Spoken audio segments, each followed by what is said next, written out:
Good afternoon, Notre Dame fans. Mike Singer and Kyle Kelly live on a Friday afternoon, 1:02 p.m. Eastern Time. It's March already, Kyle. We're matching. We totally planned that. Yeah, my friend. How's your week been? What's new? How you been?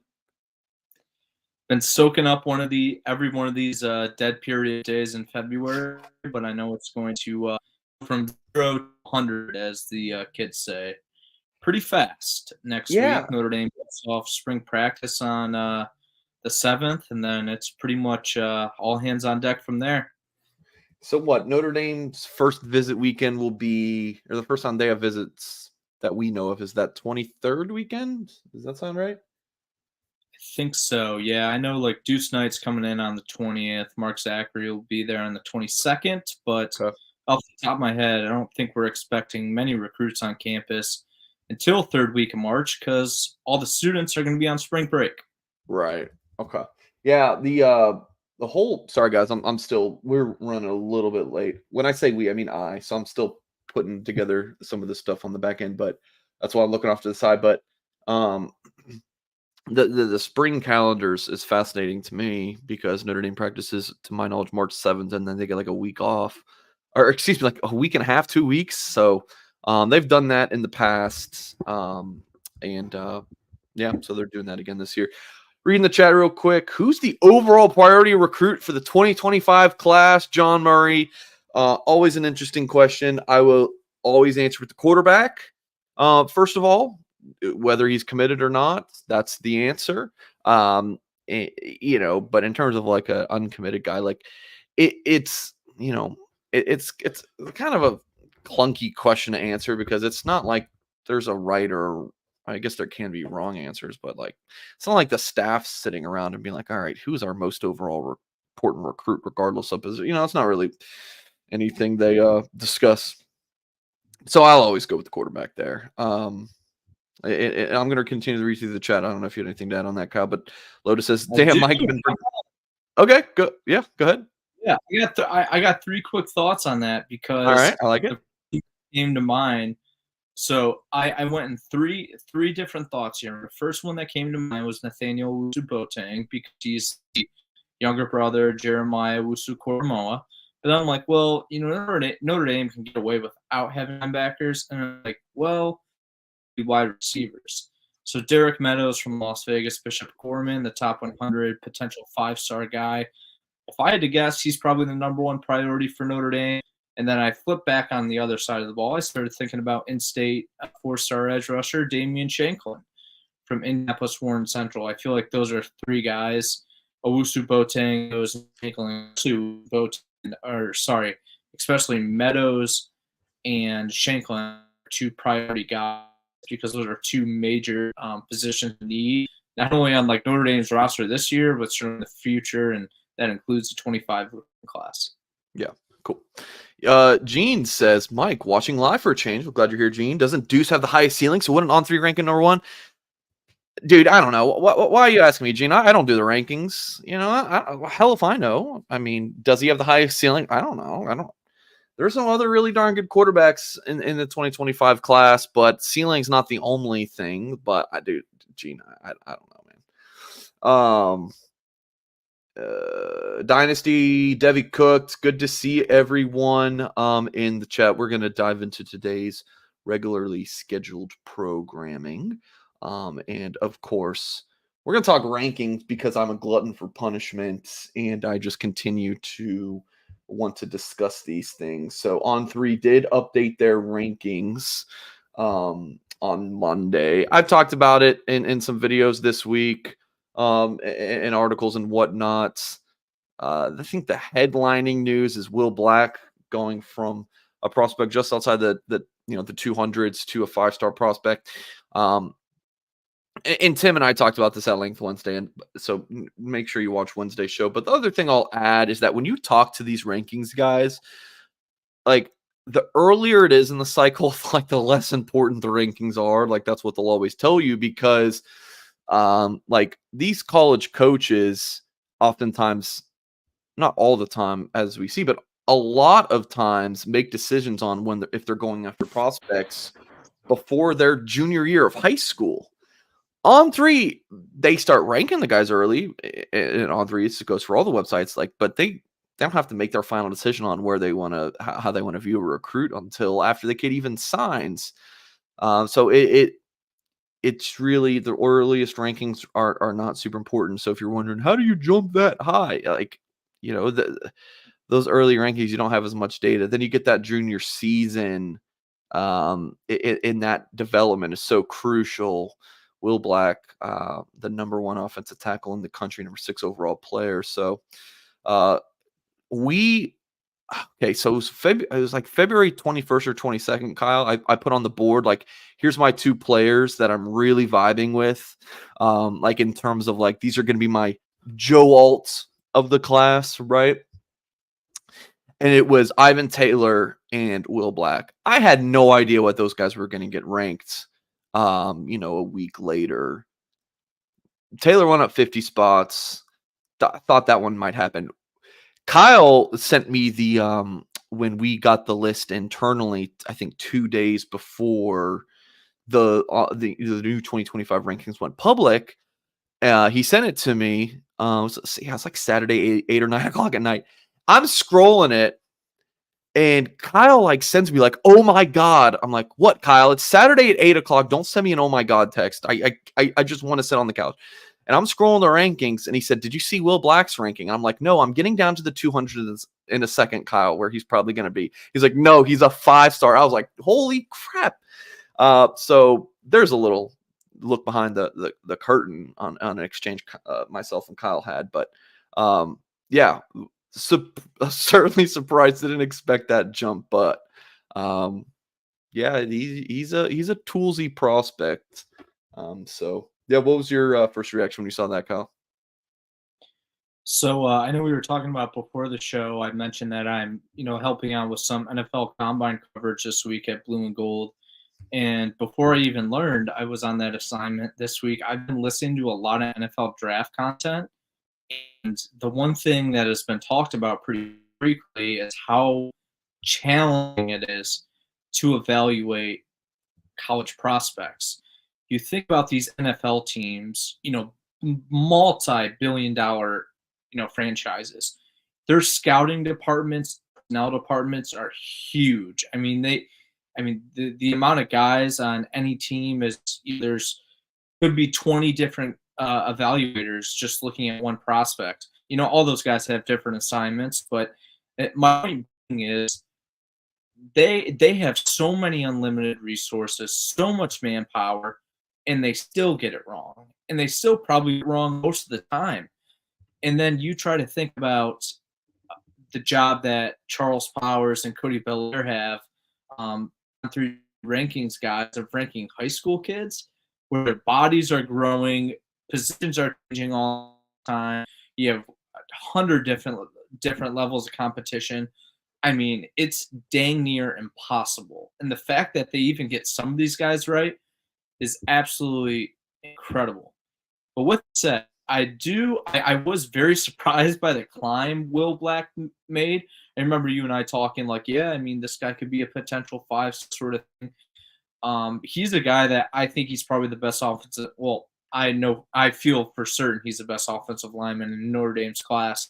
I felt that way after watching his tape when he committed in December. But number 6 in the country and the best overall offensive tackle in the entire 25 cycle. That just blew me away. That's why I sent you that text message on Saturday night. Yeah. I just couldn't believe it. It's like, and this ranking holds a lot of significance for Notre Dame as well, because since On3 began rating prospects back in 2021, Will Black is Notre Dame's highest ranked now. Before that, I think it was Gerby Lambert last year in 2024. The number 18 overall guy. Jagasol was a 5-star. I don't know about before that with the On3 industry ranking. I know Jimmy Clausen, Dane Chris were both like number 1 guy in their class. But yeah, how about I know we talk about this all the time. Everyone always throwing shade at the On3 rankings, and I too deep into it, but I feel like On Three likes Notre Dame's class the best out of all four major recruiting media services. Yeah, and they did last year for 2024, and I see your guys' comments. You're like, "Oh, Mike, you're not, or you're only saying that." Sorry, let me mute this. You're only saying that because that you're just putting up your company, guys. I'm telling you, that's not really the case. Do you see me out here defending the NIL rankings, whatever that even is? Like, I'm not dying on other hills, but the rankings one of just, being able to respect other people's opinions is a lost art. I mean, good Lord, dude. I was scrolling TikTok the other day. You guys know I'm a Swiftie, love Taylor Swift. And this girl put her top, she ranked, I think it was the album like Evermore, from 1 to 15, or favorite 15 songs. And you look at the comments, and people are like, putting that song at number 15 is criminal. And I'm like, good God, this is recruiting rankings, or the best 10 items at Taco Bell. People, how dare you put the quesadilla at number 9? That's criminal. So bad. I mean, people are pissing their pants about these opinions. It's just like, I don't know what it is in our country and in social media these days that everyone just wets themselves when it comes to rankings, and how dare you disagree with my take? Like, I don't know, man. Like, I don't know why we can't just be like, wow, that's an interesting opinion by someone who's maybe informed on the topic.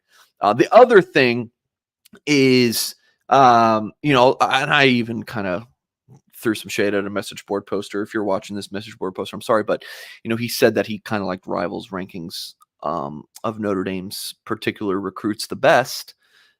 And I was like, well, Rivals also ranks those guys the highest. So is it just the best? If the best rankings are those ones that rank Notre Dame guys the highest? Is that how it works? Because if that's the case, then like on one hand, we're gonna be like, all right, Notre Dame's guys should all be ranked higher, but on the other hand, complain that Notre Dame's not getting enough good prospects. Which is it? Should all of Notre Dame's 3 stars be 5 stars? And if that's the case, then why the hell isn't Notre Dame winning titles every year? But all right, there's my rankings rants. We're watching Will Black tape here. The comparison, guys. How about this? This reminds us of piece on his profile. Will Black reminds On Three of Joe Walt, who On Three did rank the highest, by the way. But yeah, Will Black, man, I think it's just there's so much going for him. The tape, the upside, the measurables, him being 6'7", 280 pounds, and how well he moves, and and talking to Charles Power, and you guys really should read that article where Power broke down the four, and Cody Belair broke down some of the most notable movers of Notre Dame's commits in the 25 class. He was just kind of breaking down Black in particular, being like, man, like he looks and moves like this and still love his frame, and how, like, when he gets bigger and he's at 310, 315 pounds, and how well we still think he's going to be able to move. So yeah, it's a ballsy ranking, moving him up this high. I love it. It's a lot of fun for us, Kyle, when we're on this end of it, and not like, oh, Notre Dame has CJ Carr ranked high, or On Three has a Notre Dame quarterback commit CJ Carr ranked high, and then he drops, and then it's like, my week is now hell, and maybe all of last year from that ranking. So it's definitely fun to be on this side of things. It is, until he gets dropped. Yeah, I know. Like, I mean, let's be honest. Like, I don't know how much further he can climb. If is the word. Yeah, but I mean, dude, just watching this guy's film, I love it so much, because I'm glad you brought up the scouting comparison as well, because I just see Joe Alt, man. They look the same, like, without a helmet on. Like, I can see it. And I remember when Will Black committed, I feel kind of now that I think he could play guard, if necessary. I still feel that way, just because of how low, he has a very strong center of gravity. I think he could play on the interior offensive line, but, like, then again, you just watch this guy and he looks like Notre Dame's left tackle for the last previous 3 years.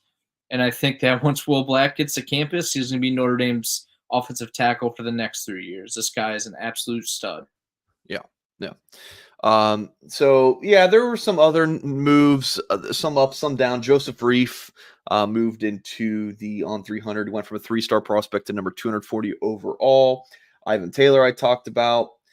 He moved up 51 spots. Deuce Knight moved down a little bit, but I always like to remind people like you have national ranking, position ranking, and state ranking. State ranking really doesn't mean anything.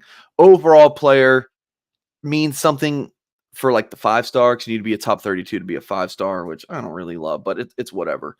The most important is definitely the positional rankings. So like Deuce Knight moved down, I think 18 spots, but only one in the quarterback ranking. Like there's some kid from Pennsylvania jumped up, so a few slid down. Like it's not that big of a deal. Let's see. I'm just scrolling. Elijah Burris moved up 30 spots in the position ranking, so he's a high 3-star now. Davion Dixon moved down a little bit. Dom Hewlett. Ko'okia moved up a few spots, which was good. Sean Terry, didn't love his slide down. Thought that's strange, but we'll see senior season. And then Justin Thurman, one that I knew was or heard was coming, and tried to stop it, but again, I don't really have any say in the rankings, but thought that he shouldn't move down. But regardless, Justin Thurman's a fine prospect and one that Notre Dame's excited about. So that's kind of the rankings discussion. So we will move on in just a moment, but before we do, I have to ask you guys some questions, as I always like to do. Are you a displaced corporate executive? Are you wanting to put your life and career in your own hands? Are you wanting to diversify if you're an experienced entrepreneur? Well, Andy Ludicky can help you out. He's a huge college sports fan, and he's owned multiple franchises and businesses. Using Andy's expertise, he's going to help you find your American dream through a very thorough consultation and evaluation process. So give Andy a call. Put your career in your own hands. And best of all, his services are 100% free to use. So what do you have to lose? Find your perfect franchise at myperfectfranchise.net. Give Andy a call at 404-973-9901, myperfectfranchise.net. BVG should be coached as I'm displaced, but not an executive. I mean, you can still give Andy a call and see if he can help you out. So a couple of prospects putting Notre Dame in their top 4 rankings, Kyle, that I think we both agree are fairly significant. You got Mark Zachary from Indy, Ben Davis, a prospect who we've both now gotten to cover. You know, most of the Midwest guys Kyle has the relationship with, since he's able to drive and see all those guys in person. I got to play some Fortnite with Mark Zachary on Sunday, which was a ton of fun. He's cracked at the game and a really awesome kid to interact with. So he moved from the 200s into the top 100 overall rankings, number 10 cornerback. Indiana for this 2025 class is pretty strong, especially at the top. Damian Shanklin and Mark Zachary. Notre Dame does not have an in-state commit yet, but seems to be in really good position for both Zachary and Shanklin. More so Zachary at this point. With his top 4 ranking, you got Florida, Michigan, Notre Dame, and Cincinnati. So this was the news that came out. Was it just yesterday? So you get the news of the top 4, Kyle. What were you thinking about this? I'm thinking that I still love Notre Dame, and I've felt that way since July. I've said that on the Loose Emoji message board since July. If I had to put a confidence percentage on my private crystal ball pick that might be coming public soon, I would put it at like 90. I really like where Notre Dame stands. 90%? Dude, I feel really good about Zachary ending up at Notre Dame because the competition here, they can make things interesting on the official visits. But I don't really see Mark Zachary going down to Gainesville to play in Florida, even though he and his brother grew up Gator fans. Okay. You know, as for Michigan, they're interesting, but I think Notre Dame just recruited him way harder throughout the course of his recruitment. So that's why I think Notre Dame has the edge over Michigan. Cincinnati's the one that I'm a little bit curious about because he has a relationship, pretty strong relationship with Kerry Coombs, the defensive backs coach there. Coombs was at Ohio State before Cincinnati, well known for producing a lot of Ohio State's first round cornerbacks like Denzel Ward, uh, lad, a lot of back in the day for the Buckeyes, and I know that attracts Zachary because he also grew an Ohio State fan. Cincinnati's about the same, I think. I'm not certain. Similar distance with Notre Dame in terms of where Zachary's located there in Indianapolis. But that being said, like I think Notre Dame's had the lead in this since July. I don't think there's been a school that's recruited Mark Zachary harder than Notre Dame. If you're a Notre Dame fan, I think you should be glad that Ohio State wasn't included in this top four, because I think up until this winter that the Buckeyes were Notre Dame's biggest competition. But, I'll add some context here as I did on the Loose Emoji message board. Buckeyes already have 3 cornerbacks. They're all rated within the top 100. 2 5-stars with Naeem Beaufort, I think. Yep. Don't really cover him, so I can't remember incredibly well. And then another 5-star, Devin Sanchez from Texas. So I think Ohio State naturally kind of fell out of the mix there because I don't know if the Buckeyes can take 4 cornerbacks in one recruiting class, especially other guys that can play safety and corner. And I'm glad you're pulling up his film because this is Mark Zachary wearing Ohio State cleats and Ohio State gloves back when I saw him play IMG Academy back in the fall. Biggest thing about Mark Zachary, man, is you would think that going against these IMG Academy guys that are all national prospects, guy from Indianapolis would look a little overmatched, and that wasn't the case at all. I think they make an argument that Zachary was one of the best players, one of the best skill players on that field that day. Also, a really outstanding wide receiver. I think, like, if Notre Dame ever got into a pinch, which they have been known to do at the wide receiver position many times before. I think Mark Zachary could also play wide receiver, but I think this guy is an elite cornerback. And this would be a monumental recruiting victory for Notre Dame. Get a guy in state, keep him home, basically beating out Ohio State, Michigan, a lot of other schools for him.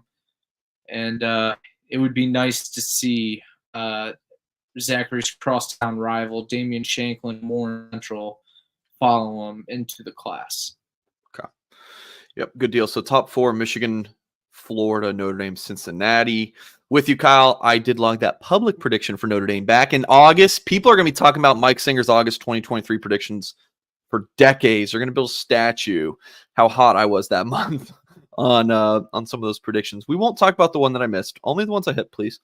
But yeah, I think the ones that are still out there as possibilities, I think there's 2 left. It's Zachary and Bettis, which both are looking pretty good for Notre Dame. I already hit Streebig, Augustine, Ivan Taylor, Flanagan, like a bunch of them. And this was one at the time that I was like, guys, I don't really know. It's kind of 50-50 right now, but I'm just going to, throw it out there. It's a prediction after all. Let's have some fun with it.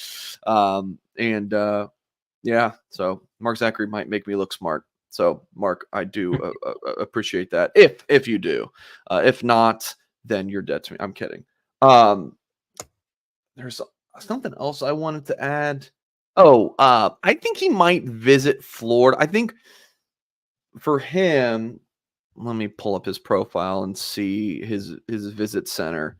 Like, I can write all that off the top of my head. I'm sure I wrote all that this week. So he's got the official locked in, but you're looking at Notre Dame, Ohio State, Purdue, Georgia. Like, I think he wants it's been a lot of Midwest other than Georgia. I think he wants to see Florida before committing. Like, I think that he might want to check that off. But I don't know. We'll see. I'm definitely liking where the Irish are at with him. And then you got Creed Thomas committed. I talked to him last night, Kyle, and he's super locked in with the Irish. Notre Dame cornerback recruiting has the potential to be really good. We've seen Notre Dame be in spots like this at various positions in the past, and then they just start missing. They just are not able to win the recruitments. this isn't really important for Notre Dame with this cornerback spot to hit because we believe they're in the lead for Mark Zachary, believe they're in the lead for Dallas Golden. They already got Cree Thomas. And there's other names out there. The kid from Oklahoma, Tristan Haynes. I believe Notre Dame's still recruiting Jameer Joseph from New Jersey. Like there's other cornerbacks out there. They've expanded the board in the past. Like you just gotta land some of these guys. So we will see how that goes. Captain and Coke. Fantastic drink, by the way. So it seemed to me all these recruiting websites are trying to put pressure on Deuce to visit Alabama, always looking to create problems. I mean, if this is in regards to the video that the new On 3 video guy did, the whole top 5 thing was some of the stuff in that video I did not agree with and don't think that it should have been done. But I mean, the kid was at the Under Armour Atlanta camp. And they announced at that camp, talking about Deuce Knight, that there were over 50 media members at the camp, and they had never had that many before. So think about if you have 50 media members. This camp was in Carrollton, Georgia, which it's called the Under Armour Atlanta camp. It's nowhere near Atlanta, but I digress. It's in between Atlanta and some of your major cities in Alabama. There were so many freaking SEC reporters. There's so many Alabama reporters, national reporters. Of course, everyone's going to talk to Deuce Knight and do their own stories on him. So I told you guys that it was going to slow down. There wasn't going to be as much Deuce Knight talk. There hasn't been really anything this week. So look, if any media outlets are out here putting pressure on Deuce Knight to visit Alabama, they need to rethink their lives, get a new job, because this is supposed to be journalism and not fanboyism. So, but yeah, that's that. Moving along, Notre Dame has actually, let's move to the other top 4 that came out, I think, a little bit after our show last week. Kyle, Madden Farimo, top 4. Okay. Sorry, Kyle, our pronunciation guy. Farimo, Madden Farimo. Okay.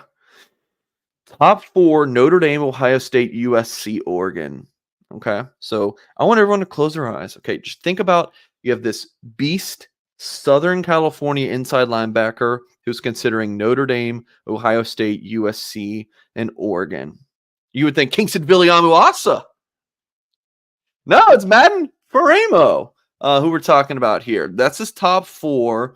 And no visits locked into our knowledge, but if this is his top 4, you would expect he's going to take 4 official visits to these schools and go from there. So a big time prospect, ranks as the number 54 player, number 5 linebacker per the On 3 industry ranking. The recruiting prediction the recruiting prediction machine gives USC an edge, probably warranted considering follow the visits. He's been there 3 times. And that's 3 reported trips. Faramo's not really much of a media guy. This top 4 thing was the biggest thing he's done. And I don't think he really does interviews. So this was I don't know when the last time he did an interview was, Kyle, months ago, probably. So yeah, thoughts on this one? I think you and me are in agreement that like Notre Dame's kind of like a sneaky contender here, might be able to pull off this upset. And linebacker recruiting in general for the Irish is in an interesting spot.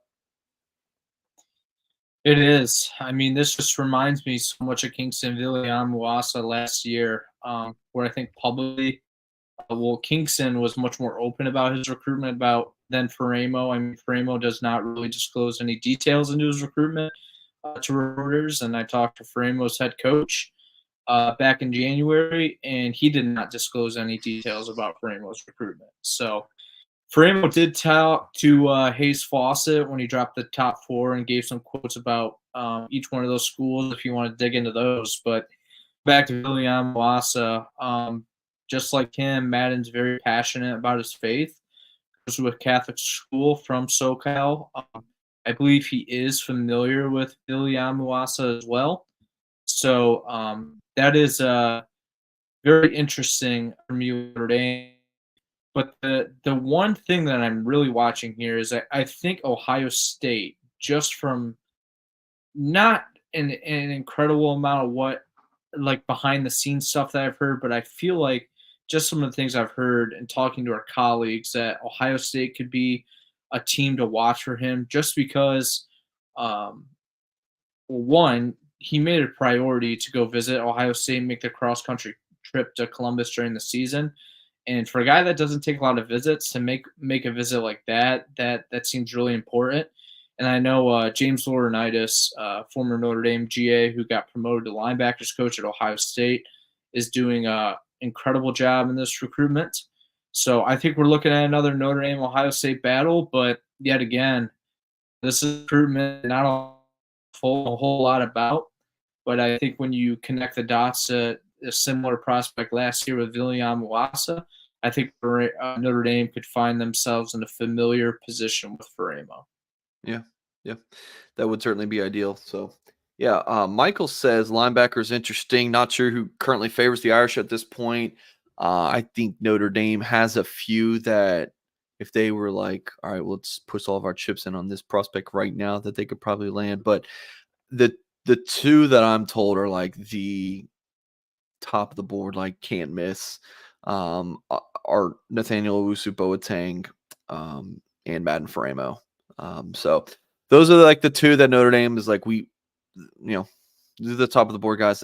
But that's not to like say that there's not other important targets like Anthony Sacca is Notre Dame would love to have him as well. Christian Jones, Gavin Nix, who Kyle's written about this week. Chad Simmons wrote about him today at On 3. Nasir Wyatt, Notre Dame's probably on the outside looking in. Kyle, I'm sure there's other names coming to your head right now on the linebacker board. Antoine Dolores? No, that's not. That can't be. Delorier? Hold on. I sent it to you yesterday. That's it. Yeah. So I wrote that article on him yesterday. Delorier. So Antoine Delorier from Canada. French-speaking young man. This was his first language in Quebec. So Antoine Delorier is definitely one. Is officially visiting in June. So yeah, several linebackers on the board. Linebacker and receiver is like the same to me right now. You got two committed at both positions. That number for total commits could go up to 5. And you have some top of the board targets at receiver like Derek Meadows and Raiden Vines-Bright. And at linebacker, you got Nathaniel Owusu-Boateng and Madden Faremo. I think the receiver just has a little bit more of a clearer picture because I think they're going to get Jerome Bettis. The Meadows one, I don't know. I mean, I only hear good things about where Notre Dame stands, but that's what I've been hearing since last June when I logged the prediction. And he's only just blown up like crazy. So, not really sure what is on his mind right now. But I like where the Irish are at. Chad Simmons wrote an article on Vines-Bright today. I have not read it yet. Eager to check that out after this show. Jeremy says they are going to bring in 3 linebackers. They could take. I mean, they have the 2 committed in Hulak and did I say that right? Hulak. Hulak. Yeah. I'm gonna get an angry message from Kyle after the show. Hulak and Kia committed, and yeah, I could see them. There's a scenario where they could take 5, which would be a ton, but I think it's more likely going to be 4. But we shall see. Moving along, Kyle and folks, if you've not done so yet, please hit the thumbs up on this video. Subscribe to our channel for more content. Our offer for our podcast and video audience here is $1 for 2 months when you use the promo code UND1. The letter U, the letter N, the letter D, 1. UND1. If you're a first-time subscriber, there's your offer. $1 for 2 months. Really doesn't get much better than that. I don't think we have any deals better than that. If that doesn't interest you, we might have something coming up for spring ball at blueandgold.com. But the $1 for 2 months, that's tough to beat. But moving along, the receiver. I was just talking about receiver recruiting, and Notre Dame offered an Ohio State commit. So we have our resident Ohio State recruiting expert in Kyle Kelly to talk about Boggs. Okay, there's the smile. You froze for a second, Kyle. In all seriousness, 5'11", 190 pounds, 4-star prospect, Cocoa, Florida. And Kyle, when Notre Dame offers an Ohio State commit, you're like, okay, that's cute, but let's be real. Notre Dame's not flipping Ohio State commit. That's what you would think, Kyle. But as we know, there's an kind of an intriguing connection that the Irish have to this prospect. That indeed, and I believe you're referring to mate Yes. Brady Hart, the quarterback that just might be one of the top guys on Notre Dame in the 26th cycle. He'll be up on campus in April, and I don't know. Is Javon Boggs? Is he going to follow him to South Bend for that trip, Mike? That's possible. So Hart, 6'5", 185 pounds. Notre Dame offered him in December. I'm hearing really good things about where Notre Dame's at with him.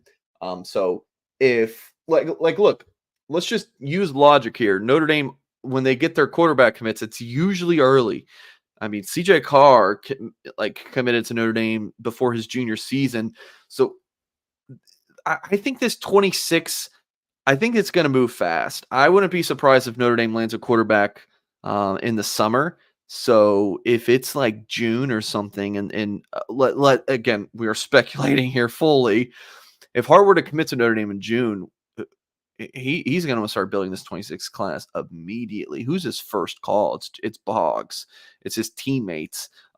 They were just state champions this past season. Like Boggs knows what Hart can do on the field. So that's a really interesting one. And then Notre Dame offered another receiver. Just so many receiver offers, Kyle. Mike Brown just has been working. I mean, he can only take so many, so we'll see where it goes. But Brandon Finney from Maryland, McDonough School is always loaded with Division I prospects. This is a 4-star player. Offers from your typical schools in that area: Penn State, Virginia Tech, Maryland. A few of his top choices. You got to talk to him. You posted a story at blueandgold.com. What'd you make of your conversation with him? Yeah, there's a group of 5 schools that I think are sticking out to him. Penn State, Georgia, Oregon, one, and there's another as well. Yeah, Syracuse. He's going to visit this spring. But Notre Dame, as soon as they offered, as they do for a lot of recruits, immediately caught Finney's attention. Visit in the works in the spring. That was as of early this week. I wouldn't be surprised if there's maybe a visit set by now, to be honest, because right away when he got that offer, he went to his dad and said, "Dad, let's go to South Bend. I want to go check Notre Dame." So, and you mentioned Mike Brown, the amount of wide receivers he's offering in this class. I love it. I mean, just keep expanding that board. I know for recruiting fans, it gets a little frustrating trying to figure out who the top prospects are and, who Mike Brown prefers. But Notre Dame needs wide receivers, man. There's no stone unturned in this 25 class to get some pass catchers for Deuce Knight and, the future other Irish quarterbacks. So another interesting option on the board. We'll see if he gets to campus. And as you know, with many of these guys, especially coming from a high academic school, once they get up to Notre Dame one time, you never know what can happen. Okay. One question here from Michael, and then we're going to sign off for today. He asks, who would you say are Notre Dame's top 2 or 3 legit options at quarterback for 26, aside from Hart? So, I mean, they only have 7 out. Jared Curtis, sure, is a pretty long shot. Will Griffin just set up several visits. His teammate, Justin Thurman's committed to Notre Dame. He's not coming to Notre Dame for one of those trips. I don't personally see it. Ryder Lyons, Notre Dame absolutely loves him. But my personal read is that it probably doesn't end up being him. But don't hold me to that. But that's just my gut feeling. Troy Hunn's visiting at the end of the month. I think the Irish are in a really good spot for him. Noah Grubbs, personally, don't think it will be him. He's visited campus a couple times. But my read is that he probably doesn't end up elsewhere. So the 3 for me right now are Brady Schmeigel, who visited in January. I think that Notre Dame could get him. Brady Hart, of course, who we just talked about, and Troy Hunt. So that would be my 3 with Ryder Lyons and Noah Grubb certainly in the mix as well. But Will Griffin and Jared Curtis personally, I don't think Notre Dame's big contenders with those guys. But Devin says, I think it's hard right now. If you made me pick, like if you were to make me put in a prediction right now, it would be Hart. But what do you think, Kyle? You agree with me, or do you think something else? Yeah, I agree with you there. I think Ryder Lyons is the guy that they probably really want to get to campus and see what happens, but I just don't know when or if that's going to happen. And the one interesting thing I'm watching is there are a lot of really good quarterbacks in Florida in the 25 or 26 cycle. Notre Dame's offered two of those guys, and Hart and Noah Grubbs. I definitely lean towards Hart being a more likely candidate for Notre Dame, but I'm right with you with Schmeigel and Hunt. Notre Dame's been incredibly successful in the past recruiting quarterbacks from California, so it wouldn't surprise me if they can pull off a recruiting victory for one of those guys again. I think Ohio State's the team to watch with Schmeigel. Hart, I think there's going to be a lot of pull for him to stay in state, and then Hunt, I think that guy, his recruitment's just really starting to pick up now. So I think it's kind of wide open for him. But yeah, man, I'm really excited to see these guys get on campus and see what they think about their time in South Bend because I'm with you. I see possible summer commitment for a 26 passer. Remind me to call Christian Jones at 6:15 p.m. Sorry. Just got to do this before I forget. You're a goofball. I got to call Christian Jones. Yeah. Talking to him. Talk to Creed Thomas. This is just me and Kyle having our conversations after the show, just during it now. Just trying to give Kyle an update. And there's someone else I was talking to, but anyways. Eugene wants to know Boggs video, Mike. Please show us easy speedster. We're gonna sign off here in a minute. But just Google Javon Boggs huddle. Real quick, Greg says, I want to hear about D-line recruiting. It's been a tough position for Notre Dame over the years. When I read that, I was like, yeah, kind of. It's not what it used to be. The late great Lou Emoji always talk about it being the white whale for Notre Dame recruiting. I don't think it's that much anymore. It's not like if you were to rank Notre Dame's best positional recruiting to worst, it's not, 1 or 2 or 3. It's probably middle of the pack, but Bryce Young, they just signed Bryce Young. He's a freak show. They've been signing some good prospects on the defensive line. Logan Thomas last year. Sean Sevillano is a highly productive player. Mike Goolsby absolutely loves. Cole Mullins, I think, was about to be in line for a really big senior season. I know Notre Dame was pumped up about him. So that's kind of my thought on that real quick. And then in terms of the position, all eyes are on Damian Shanklin, the defensive end from Warren Central in Indianapolis. And then Notre Dame might also take a 3 tech along with the 3 that they already have committed. So yeah, I think defense line recruiting is in a pretty good spot for Notre Dame. Joseph Reif just got a nice bump. Davion Dixon is, I just think, a solid interior defensive lineman. And then who's the other committed, Kyle, that I'm forgetting? I'm forgetting myself. We did have CJ May. I know they're down to 4 now. I always forget this one. Burgess. Our guy Christopher Burgess. Chris Burgess. And now you got one of the best prospects in Illinois. So, and a highly ranked guy picked Notre Dame over Ohio State and Georgia. So, I think that this 25 defensive line class for Notre Dame is pretty good. But Kyle, do you want to comment on this? I'm with you, man. I think we can end the show the way we started it, and that's probably talking about the top 1, 2, or 3 most important guys in the 25 class remaining on the board. And I think Damian Shanklin is one of those guys. That's a guy they absolutely need to get. He's a guy that can play on that weak side defensive end Viper position. Notre Dame doesn't really have a guy like that in that class. I think Dominic Kulak could eventually end up there. Yeah. I think Damian Shanklin was born to play that position.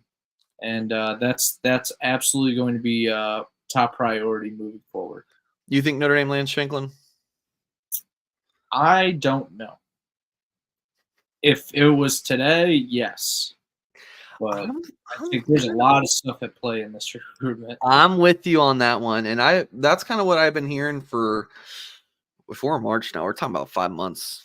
You know, when Notre Dame offered him, it's like I think this is going to be a long recruitment.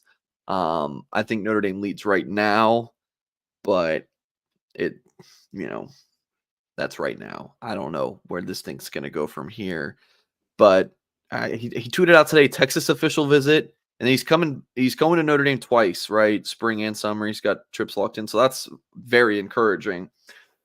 But just something in that old big Taco Bell gut of mine that's just like, this one's going to be a battle. So something to certainly keep an eye on. Well, we're going to end the show right there, folks. If you enjoyed watching it, or even if you didn't, we would appreciate if you hit the thumbs up on this YouTube video. Subscribe to our channel for more content if you are new here. If you're listening via podcast, we appreciate you as well. Go to blueandgold.com for all your Notre Dame football and recruiting coverage. And of course, podcast audience, you can check out our YouTube content. We have YouTube content that does not go on podcast form. So multiple videos throughout the week that are more short form, so you can check those out. But just a quick peek at the chat. K-Mac, Michael, Devi, Greg, Bleeberg, really appreciate you guys. Jay Meager, TP, Gene, Captain and Coke. Thank you guys for tuning in, and all of the other people who are watching and we're not commenting. Thank you so much for making us a part of your day. I actually have an article to write this weekend on Troy football recruiting. I'm going to write about for the On3 National site Jared Parker's first recruiting class at Notre Dame, at Troy. So you can check that out probably early next week. And I'm sure Kyle's going to some concert or something music related for Mr. Kelly. And I'll be hanging out and working on that article this weekend. So we're going to sign off. Thank you very much for making a part of your day, folks. And as always, we will catch you next time.